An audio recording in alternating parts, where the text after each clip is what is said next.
I'm Matt Bean, Vice President of the Forrest Tool Company. The Forrest Tool Company was founded 30 years ago or so by an individual who was looking at ways to help the Forest Service manage and control wildfires. What he wanted to do is he wanted to take some of the most common tools that are used in fire control, fire management, and fire suppression, and see if he could find a way to package those into a kit.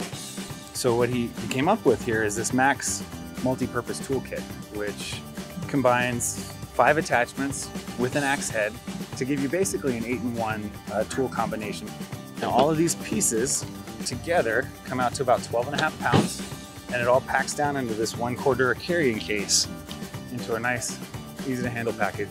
Fits under the seat of your truck, back of your car, wherever you might want to put it, it'll go with you anywhere. But we thought there was an opportunity, there was a utility here to bring it to a wider market, these overlanders where space is essential, other off-roaders who are just constantly in demanding or challenging environments that may just need something to get them out of a bind. We thought this was a good toolkit, a good setup to bring to a wider audience. Our website is forresttool.com. Look us up, we're on social media, Instagram, Facebook. Forrest Tool is our handle, so Forrest Tool with 2 R's.